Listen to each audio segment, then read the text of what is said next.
What is up, enthusiasts? It is Cedar Flags here, and welcome back to another one of my videos. It is a brand new year, so why don't we start off the year with a nice good old prediction. And today, we are going to be looking at one of the biggest coaster manufacturers in the roller coaster community. One that has influenced many parks all around the world to build some of the most thrilling and upper class rides that the world has never seen.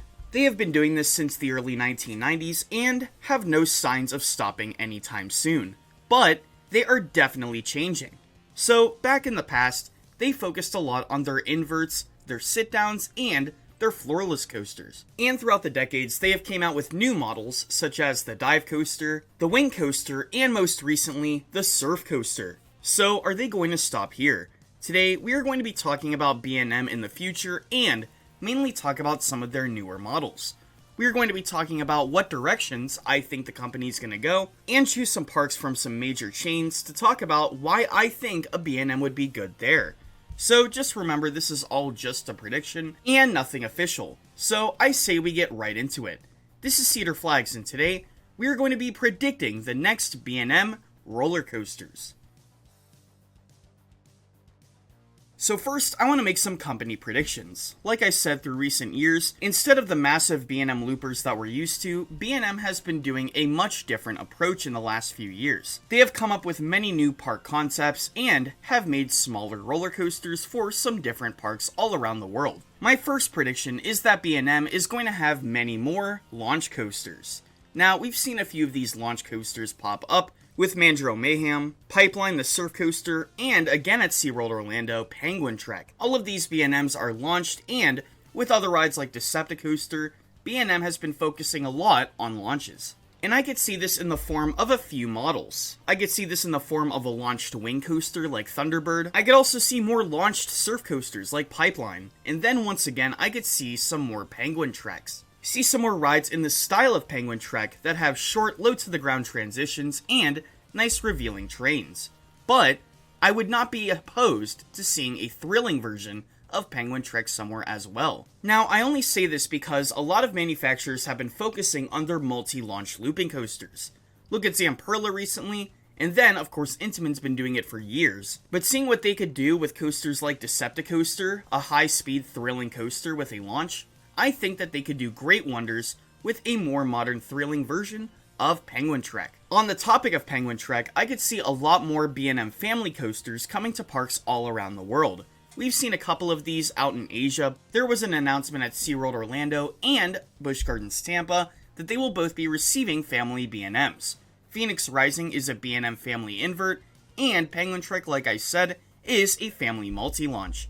So, with more of these, I could see more coming. Finally, for this part of the video, I want to talk about more Hypers and Gigas. Now, when I talk about what parks could get B&Ms, I'm going to focus more on the actual newer models, like the Penguin Trek model or a launch wing coaster. But at the same time, I do want to mention Hypers and Gigas, because though I can't pinpoint a certain park out of any of these chains to get one, I do think that this is not the end. So, needless to say, if there's a large park near you that doesn't have a massive out and back airtime machine, it is definitely a big possibility.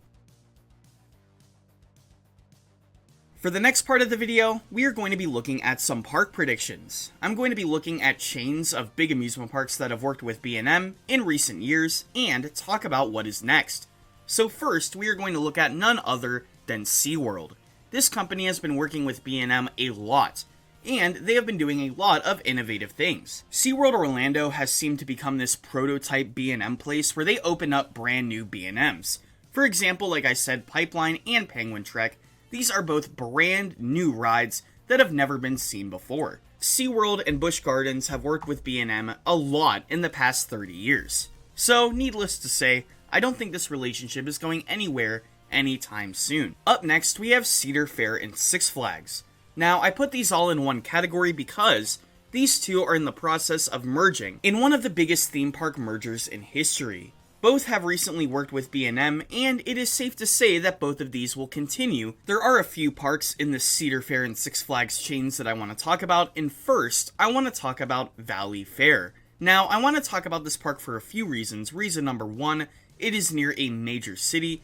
Reason number two, Cedar Fair has been expanding onto their minor parks recently. And reason number 3, I really think that that Dinosaurs Alive plot needs a new coaster. And considering this park does not have a single B&M, I think this park would be a great place to start. I could see either a launched B&M wing here or a small scale dive, something like Dr. Diabolical, fitting in that out and back territory. Up next we have Worlds of Fun. I've been talking about this park a lot when it comes to rumors recently because, like I said, Cedar Fair has been expanding with their smaller parks, and Worlds of Fun recently got Zambezi Zinger, and honestly, I think they can get something else in the near future. Something in either the Europe or America section. I'm gonna say that this could either be a surf coaster, a wing coaster, or maybe even another looping B&M. Six Flags Over Texas was the first Six Flags park, and I think that it should get something new very soon.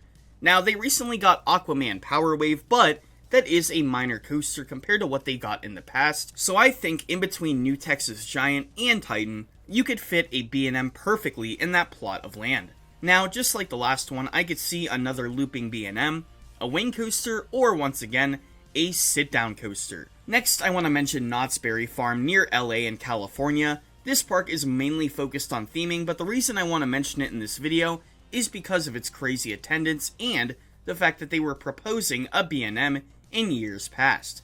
I don't think that they're going to get something as massive as a Giga because of Magic Mountain being there, and if that joint company were to build a Giga, it would be at Magic Mountain, but nonetheless, I think that they could get something small, like a smaller wing or a family launch. Finally, let's talk about Six Flags New England. If they added a B&M here, this would be one of the only B&M coasters in the entire region, and would be a rarity no matter what they built. So what could they build here that would provide something unique for the park?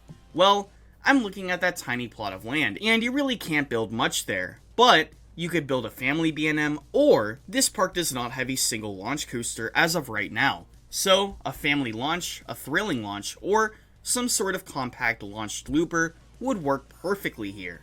The next company I want to talk about is Merlin Entertainment. They have multiple resort locations all around the world, including Legoland locations and many others. And today, we are going to be talking about some B&Ms that I think could be going to these parks. The first one is Heide Park. This German park has a great collection of coasters, but why not make it even bigger? This park does have a decent amount of B&Ms, but I really think another B&M with a launch would be incredible here. I think the best fit here would be either a surf coaster or a dive coaster. I think the best addition here would be a surf coaster, just because it would be so unique and the first in the continent. Another one I could see is Gardaland. This park located in northern Italy has not gotten a coaster in a few years, and I think is near expansion, and what better coaster once again than a B&M. Finally, let's go to Legoland, and this one is interesting because they are mainly a family coaster chain, because they focus on family coasters within the Merlin company. But they have recently added a thrill coaster at one of their parks, granted a family thrill, and so I could see a few more of those being scattered along the Legoland parks, especially ones that are not near a thrilling park. Next, let's talk about Universal. This company has recently been expanding a lot throughout many locations across the world, but I think that a B&M is not too far in their schedule.